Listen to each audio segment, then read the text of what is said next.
Hello everybody, welcome to your Wednesday MCM, recorded very late on in the evening. But yes, we need to get into some really hard-hitting topics of discussion. One of those first things is Banquet Ticket. A lot of people have asked, like, where should we be up to in the grand scheme of things when it comes to Banquet Ticket? So at the point of recording this video, and I think by release, everybody should be up to 34 Banquet Tickets. If you're a non-spending player, if you're free to play in the game, you should be on 34. This takes into consideration that you have done the showcase, you would have done and be up to date with your objectives for Battlegrounds, and as well purchased within the Traders Outpost. For those that are curious about the Mysterium situation, I've got some good news for you, which I'm going to talk about in the next story of the show today.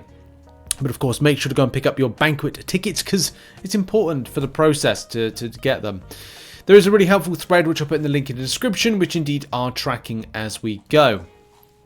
There's of course as well more things that are going to be coming as I lose my voice in the future. Whether or not the incursions is going to be dropping this month, I've got a theory. Maybe it will be this week, but it could be next week for that. And obviously we're in the full swing of these Battlegrounds Season 22 tickets as we go. So hopefully you're keeping up to date. If not, you might have to spend on some of the deals, which I think are still going at the moment, which let's have a quick look. Your daily deals, so to speak.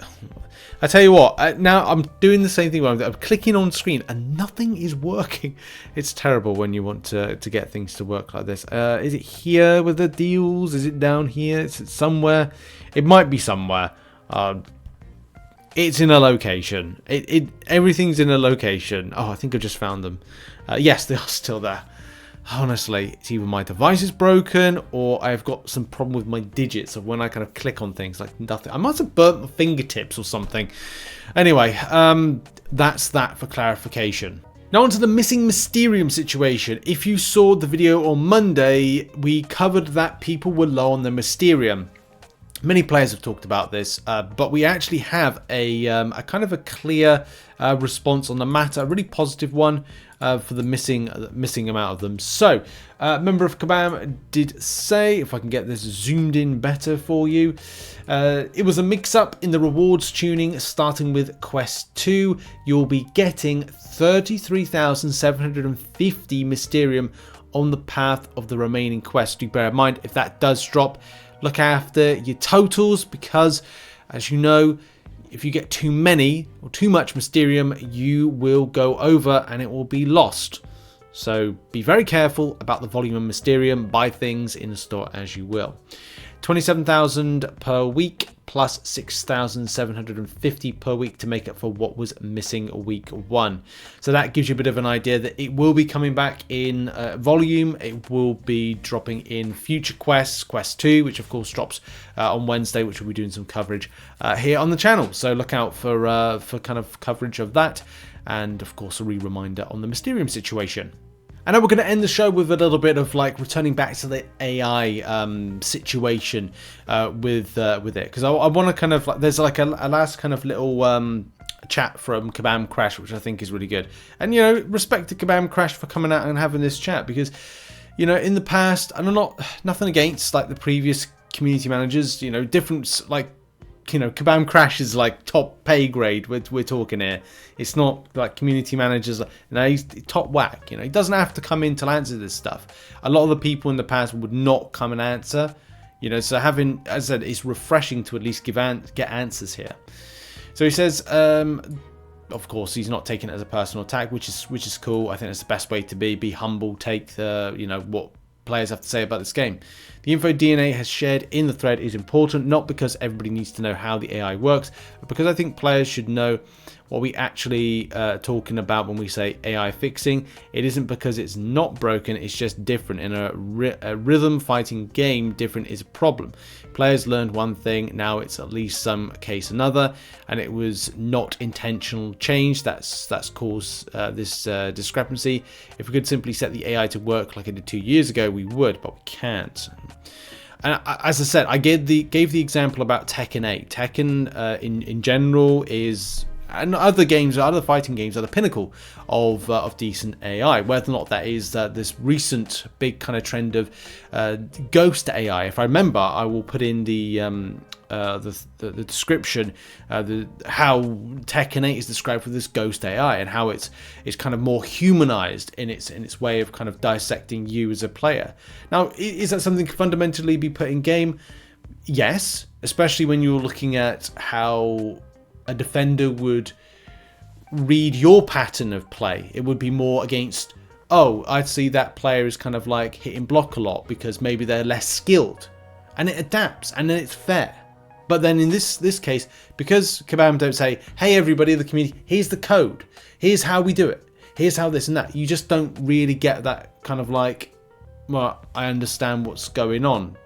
Is it like Tekken 8 and other AAA games at the moment that are innovating and doing their bit, doing the way they're doing it, or is it something different?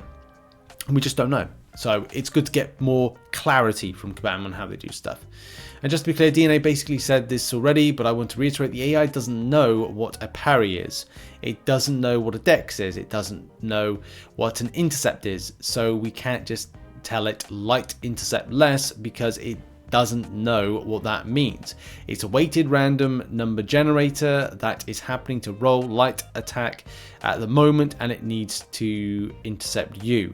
As the community has seen, any fix has consequences, so if you're able to set the AI to not roll light attack in those situations, it still has to do something.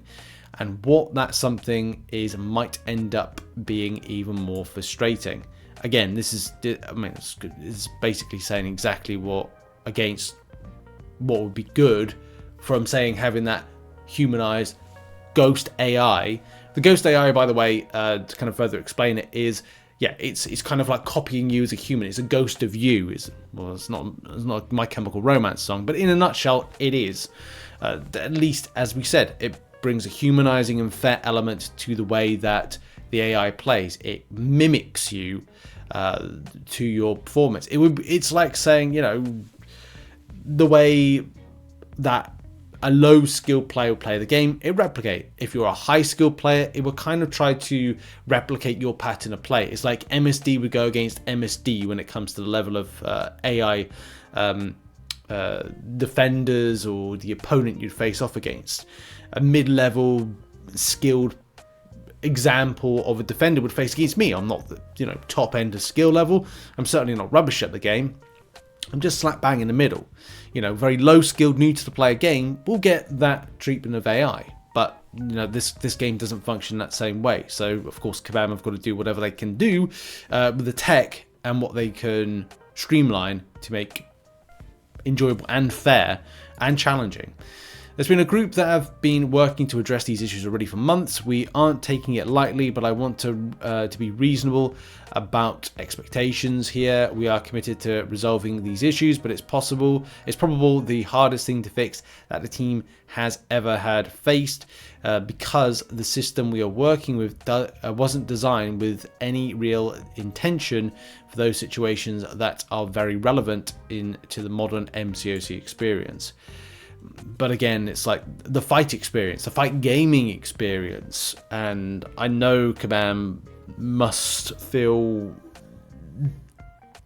I don't know, a challenge. Yeah, a challenge to get this right. But then was this effectively telling us Kabam should have made Marvel Contest of Champions 2 a while ago to put in something that would be, as we said, more of a humanizing, fair, ghost AI mimicking that would just feel to the player base, this is really good. This is really good from a fighting game experience.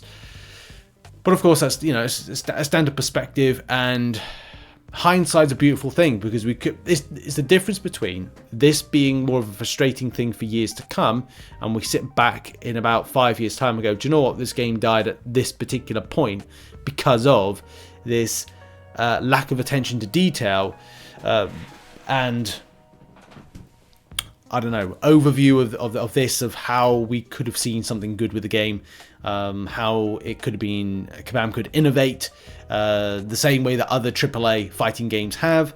Well, they don't, you know. As we said, we don't know what Kabam are doing behind the scenes. We only, as players, experience the front end. And unfortunately, the front end is not good enough at the moment. And we all wish it would be.